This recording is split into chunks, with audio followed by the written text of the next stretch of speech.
if we cannot find this, I would say better to do nothing, you see?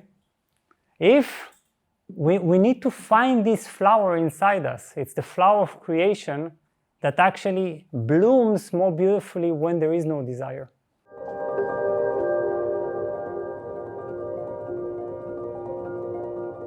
Desire is the source of suffering.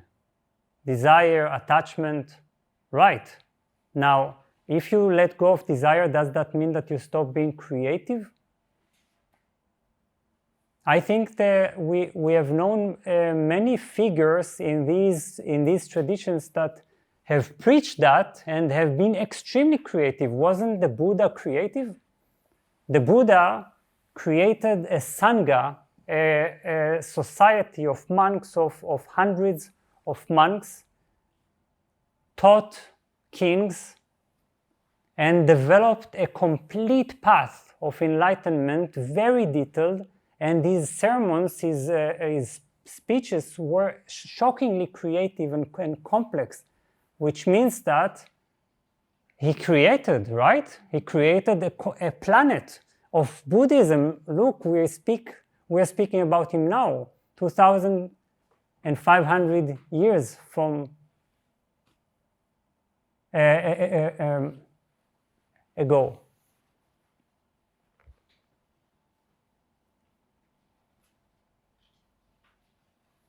So, can you not be creative? I think that without desire you can be extremely creative, because I think that nature is creative. I think that the universe is creative. I think that the universe creates stars, gives birth to new stars without desire and attachment, you see? It is one with the forces of change, and out of these tremendous energy, there is birth and there is development. So first of all, I'm questioning the principle.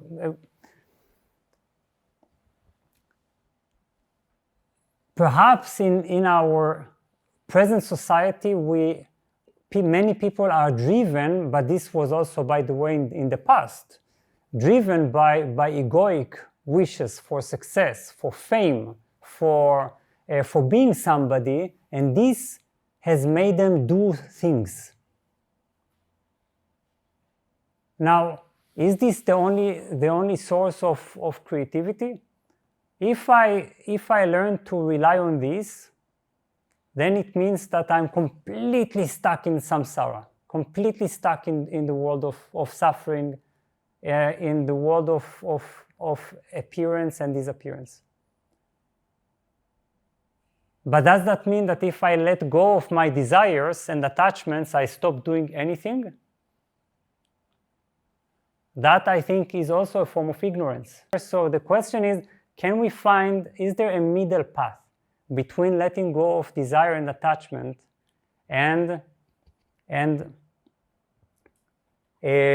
being driven to create in order to be somebody, you see? I want to be famous, so I will make music, and I will create videos, and I will do everything in my power for this because I want to be famous. So then one day I stand there on the stage with all the the prizes and the rewards and so on. And all I will have won is the thought of achieving the image in my head, you see? And that's why I will be unhappy. Many famous people who have followed their desires in order to create are completely unhappy. Right? That's a fact. We read about it all the time. Firsthand. So the question is there a middle point? I say there has to be a middle point. Otherwise, we're in great trouble. I think Plato was tremendously creative, right? And And Beethoven, who believed with all his conviction, he didn't want to be famous, he wanted to create symphonies for God. Right? This was his passion. Wasn't he creative? I think he was. Much more than many people who seem to be driven and possessed by desire. So if we cannot find this, I would say better to do nothing, you see? If we need to find this flower inside us, it's the flower of creation that actually blooms more beautifully when there is no desire, when there is love, you see? When there is love and passion, when there is a sense of meaning, we find completely different motivations, and we can do many great things in the world without our ego involved